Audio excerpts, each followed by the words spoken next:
Good evening, everyone. Welcome to another round of sound. This is the #1 Cochran Sports Showdown. I'm Bob Pompeani. We have a lot to get into tonight. We'll talk about the Pirates as they head to spring training this week. We'll also get into the Penguins at the Olympic break. They're second in the Metro, so what will they do when play resumes and they're knocking on the door to trade deadline? But the #1 topic tonight on the #1 Cochran Sports Showdown will be football, specifically the Super Bowl and the Hall of Fame. Here to discuss is your panel tonight. We have with us Jason Mackey from the Post-Gazette. Will be on his way to the Pirates tomorrow, enjoying 70-degree weather. But Jason, sorry, Bob. It's going to be 50 here on Tuesday. All right, fine. Mike DeCourcy from the Sporting News and Andrew Fillipponi up at 93.7 The Fan. Pony, start with you. Are you surprised Seattle dominated this game tonight? No, I'm not. I bet the Seahawks to win the Super Bowl in September, so it's one of the great Congratulations on your success. Yeah, thank you, Bob. Look, New England's offense was not good the entire playoff run, all the way through. I mean, they lived on defense. They took advantage of a bad weather game and a backup quarterback last week.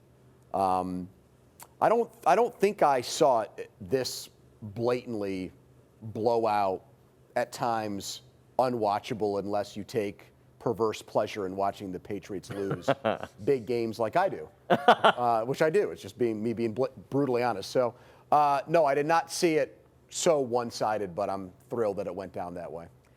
I never bought the Patriots. When I did I mean, they're a good team. Don't get me wrong, but when I did some research on a Sam Darnold for MVP column and compared him to Drake May in particular, because after all, Darnold won the division that the MVP came from. So I thought that was pretty preposterous. But I looked at him versus May, and you look at the schedules, and Seattle had to climb Mount Everest, and New England had to climb Mount Washington. I mean, just their schedule was a joke. It was. And that was a huge part of why they were as successful as they were. Yep. And look, they played a very fine game against Buffalo, but they did get a very good break on the call, and Denver really handed them the AFC Championship, from the injury, which wasn't their fault, to the ridiculous decision not to kick a field goal, to go up 10-0, to then subsequently giving them 7 points in a turnover. I didn't buy New England as a real challenger here. I thought that in order for them to get this, Seattle would have to give that to them as well. Yeah, I didn't think it was going to be this lopsided, Bob. I mean, I didn't give New England a lot of a chance, but Seattle, man, they looked really good tonight. And I don't know if they're that good, whether it's just that or the Patriots' offense was abysmal. It was. I think Drake May, maybe we can just step back and kind of cool the Jets on that a little bit, on being this remarkable, one of the best in the NFL franchise quarterbacks. He's good. But I think it shows kind of the AFC being mediocre this year. I know Mike and I were having a discussion about who should be MVP after 3 quarters. It was only 12-0 at that time. And I'm thinking a kicker actually accounted for all points. I don't think you want to give it to a kicker, but who else? To me, Andrew, the defense of Seattle collectively was the MVPs, as in persons, people, players. But they gave it to Kenneth Walker, which I understand. Yeah. But, man, the best part of this game Well, they were the MVPs. I mean, they were the #1 scoring defense in the NFL this year, and they were in the same division as San Francisco and L.A., to Mike's point, 2 of the best offensive coach teams in the NFL, even though San Francisco had injury issues this year. McDonald became the first defensive play caller ever to win a Super Bowl, which makes me think, like, why, when things were going off the rails, did Mike Tomlin never just say, let me just end this charade of Terrell Austin and whatever else and just take over the play calling duties, have the big giant Cheesecake Factory-sized menu in front of me, and I'll call the plays, and there will be no more questions about that, right? I mean, to me, that's you spent $170 million on defense. In the last 2 years, teams have won Super Bowls with defense, Philadelphia and Seattle. And that, to me, speaks loudly about the decision that he made ultimately to step away, is that you spent that amount of money. You should have had more return with the Steelers. Is it more defense. Schematics or is it more personnel? Maybe they didn't have the personnel that Seattle has. They didn't have the personnel. You should have the best personnel. They had the personnel. It was schematics. I mean, look at some of the blitzes Seattle was bringing and coming after New England. I mean, Pittsburgh was not getting that type of pressure. To Andrew's point, I mean, if you're not getting that and you're Mike Tomlin and you're spending $170 million on your defense and you have the edge rushers that you do something different. Or I know this isn't, pressure per se, but TJ Watt moving him around the formation, having something more inventive than what they've done. It was not working out. That was one of my biggest takeaways is Mike Tomlin is the de facto defensive coordinator, but he's not calling the plays. He's not having the impact that Mike McDonald is. Why is he not? Well, I think that some of it was their decision, their failed decision to go all in on man-to-man defense in the secondary and to de-emphasize the safety position. And they wound up with no safeties of quality when Deshaun Elliott got hurt. And they were in big trouble at that point. I mean, they were paying one almost $20 million a year, though. Ramsey. Well, yeah, Right? but then they had to move Ramsey to safety is what I'm saying, and he wasn't a safety. He was a cornerback who could play safety and played it fairly effectively, but not at an elite level, and they needed that. So I think that had a big part of their defensive failures, but I agree that they never had the schematics that Seattle had. They tricked things up a lot today.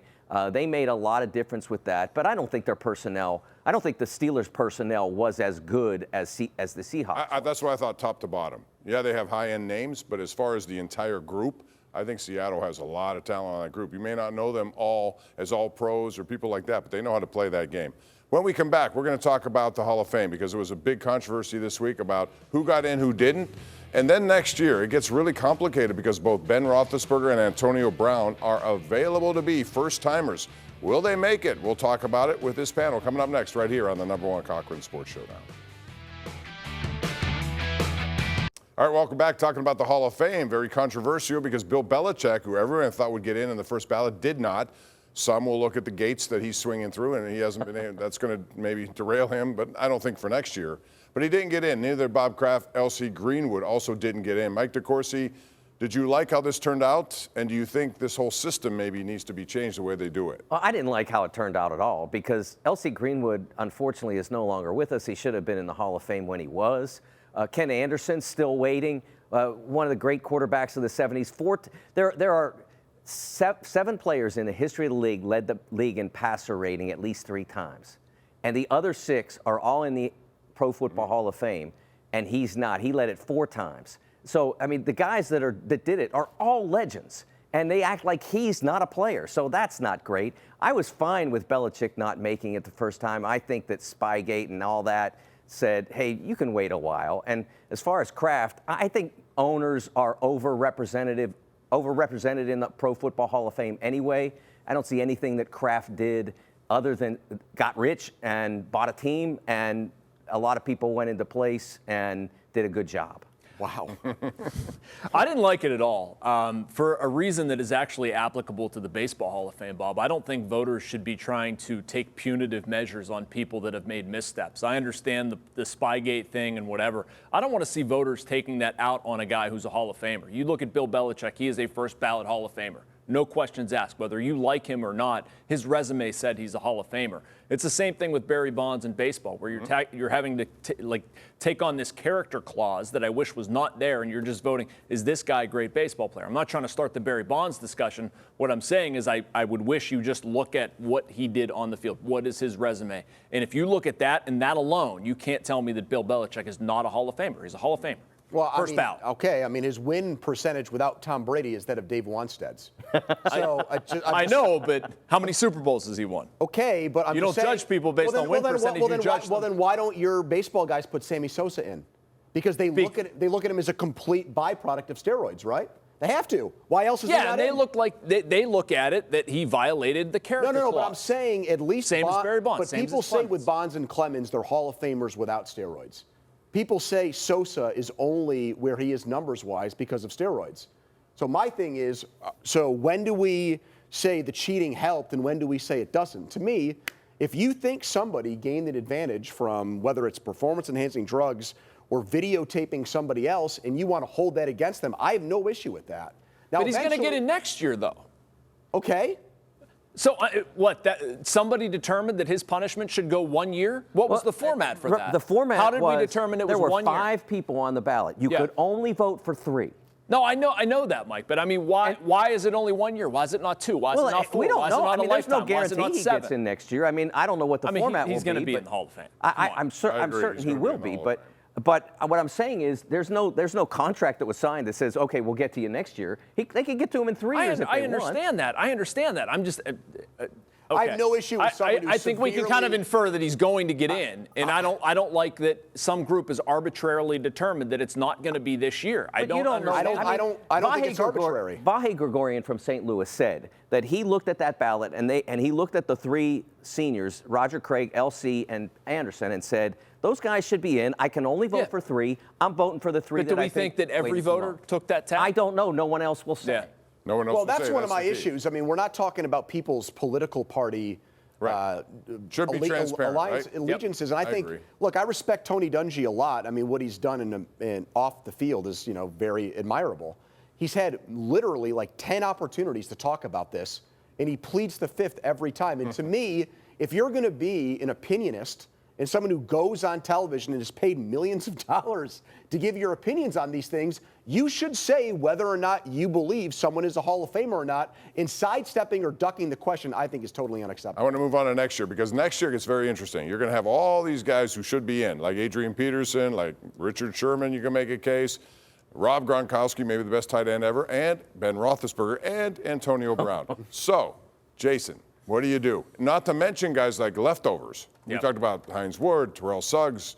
There's so many. What do you do?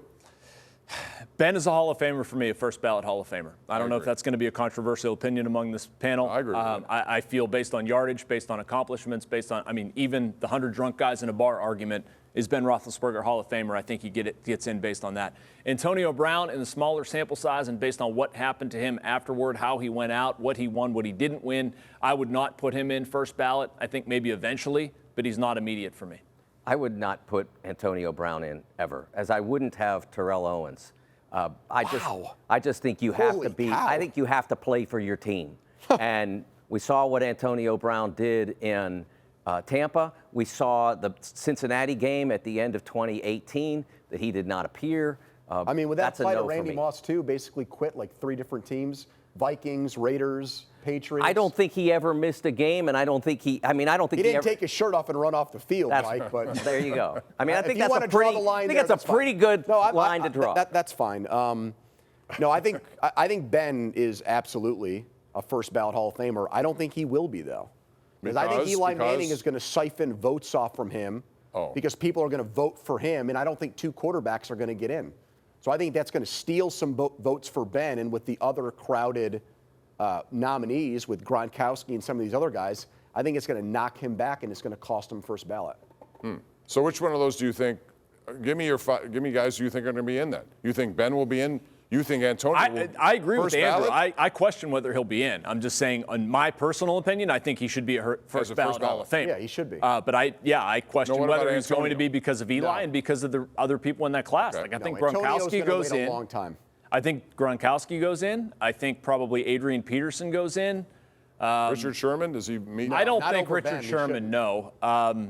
Eli probably is going to usurp Ben, or it's going to be at least a competition. What about Terrell Suggs, because he lost out to Luke Kuechly in this sort of back and forth voting? Yeah, that's another consideration. I don't know how you have as few. When you consider there's 22 people on the field in a given play, and you only put 3 position players into that were in the modern era, 3 position players and a kicker into the Hall of Fame. You have a problem with the kicker? Well, I don't have a problem with Adam Vinatieri getting in, but getting in ahead of Hines Ward? Hines Ward is the greatest all-around football player who's played for the Steelers in the one-way era. Bullet Bill Dudley and that, can't say for that. But in the modern era, no one was a better all-around football player than Hines Ward, and he can't even get to the finalist list. What is happening with that, I don't know. I'm not a fan of the pro football process. I don't think it's effective. All right, interesting. And we're going to have to talk a lot about this in the coming weeks, I'm sure. And as we get closer to next summer, when all this stuff unveils itself, we're going to take a break. When we come back, we're going to talk about the Penguins. What should they do at the trade deadline after this Olympic break? They're in it to win it, you would think. We'll talk about it next. All right, talking some hockey now, Olympic break time, but we're going to talk about what happens after this and when they begin play, because then just a couple of weeks before the trade deadline. So, Andrew, here they are sitting at 70 points, second in the Metro. They're going to be a playoff team, you would think. So what does Kyle Dubas do? He's been 1,000% so far in some of the moves he's made. He has. Everything he's done. What will he do at the trade deadline? I think he's going to go for one of those Pirates trade deadlines where I think he buys and sells. I think he's going to try to do both. I think if someone makes an offer for Mantha, a guy on a one-year deal, and offers him a good pick or a good prospect or a good young player, I think he trades him. And I think he tries to And I think he tries to backfill it maybe with a guy that's got more term and has more of a long-term runway. I do not see him deviating from his long-term plan for the Penguins by throwing assets to try to win it this year. I don't. I think he probably should, but I don't think he will. I think he's going to be very, very, very stern with that. The question that I have is, what do they do in goal? If Stuart Skinner is playing as well as he had since the Christmas break, if he's playing that way after the Olympic break, do you trade him? I think I think they might. I think they can get something for him, and you can turn things over to Artur Silovs. But he also has a tremendous amount of value for the Penguins, and you could just kind of play out the string and keep him here, keep that certainty. I do agree with Andrew, though, that I think it's going to be a little out. They're going to maybe bring somebody in if they have some term on that contract. But it's a tricky thing for Kyle Dubas. You can't rob too much from that room. Sidney Crosby's going to go nuts. That's the point I was going to make when you said that about trading Mantha. Mantha's been a good fit. He's well respected here. They like him. What if someone offers you a first-round pick for him? Yeah. You can replace Mantha. I understand you can replace Mantha. But if they're playing well, other people. Let's say they push the Islanders or the Carolina Hurricanes out and they're in the first place. And they really, you have Crosby, you have Malkin, you have Letang, all these guys, Mike, and they want to win. This is maybe their last, opportunity to win. Don't you owe it to them to keep this team intact and add to it? I don't think it's just what you owe to those guys, but also what you owe to the fans. I mean, they have a chance to have something exciting happen here. They're playing great hockey. They're in second place in their division.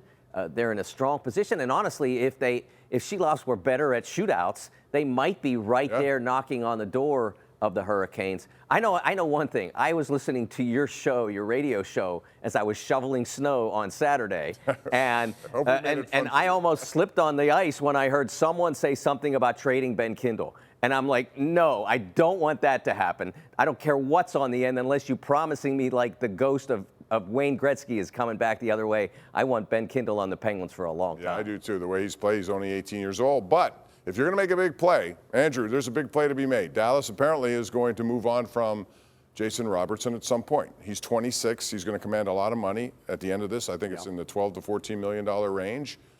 Because he's 26, I would have interest depending on what the asking price would be. But there are going to be a lot of teams like that out there who may want him. Would you be in, for a trade like that? I just don't. I mean, I don't think guys like him grow on trees because he's in his 20s and he scores a lot of goals. But I also don't agree with trading guys like Kindle to get him. So I'm on Mike's side. I would not do that. No, I don't think. No, I'm not going to do that trade. How about you? No, again, maybe a future first-round pick if they were interested. Like not necessarily, maybe this year, maybe next year. But I definitely wouldn't trade someone like Kindle. He's shown great skill, great promise. No, more conservative, the better for me. If they would stand pat, Bob, I would be completely fine with it. I don't want to see them giving up those types of assets. All right, Penguins, man, they got a lot of interesting stuff ahead as they get back to the break after the Olympic break, and we are going to come back after this break and talk about the Pirates as they get set for spring training. It's next. Hey, if you're in the market for a new vehicle, don't settle for anything less than #1 Cochran Kia's clearly better car buying experience. You can enjoy exclusive, clear-cut pricing where you get the most competitive offer up front. Take advantage of exceptional lease and finance rates and choose from a lineup of hundreds of new Kia models. Experience clearly better car buying. #1 Cochran Kia, in-store, online, cochrankia.com. Jason, you're out for Florida tomorrow. Pirate, optimist, pessimist, realist, what do you are right now? I am halfway in between, Bob. I don't think they're anywhere close to done. They have several moves to make. If they're the right ones, I'll be a little bit more optimistic. I'm surprised they've taken this long. I need to see a third baseman. I need to see another, maybe two bats in the lineup. You need a left-handed starter. Figure out what's going on with Andrew McCutchen. Long way to go here. I listen to him, so I'm a realist. That's a lot of work to do, and they've got a month and a half to do it. I still think that they have shown a relative lack of ambition. They have shown that they understand how to finish second in the pursuit of players, which usually leads to finishing second from the bottom in the division. Especially in that division where teams have upgraded. Well, the Cubs got Bregman, so that helps, and they were a playoff team last year. I don't know how much Milwaukee has upgraded. They traded Peralta this offseason. The Reds have. Well, they got Suarez back. Yeah, so I would say right now they're better than last year, and I'd say they're close to a 500 team. And last year, 83 wins made the playoffs. but I would not bank on that being the number they need to get to this year. Less than a minute. Marcell Ozuna. You brought this up a while ago. I love it. Thank you. No, thank you. Nope. Why? Because he wants Triolo in the lineup every day. I don't want Triolo in the lineup every day. I don't think it's a linear fit. You're going to knock somebody out of the lineup who should be playing. Jake Mangum, Spencer Horwitz, or Ryan O'Hearn. One of the three is going to sit every game. Mangum's a 29-year-old second-year player. I'll take Ozuna if you can also get a third baseman who can hit. And I don't think that's going to happen. So I'd rather have a third baseman who can hit, and I'll live with the DH and figure it out because you can rotate guys through there. I'd let a guy play left field with a shovel.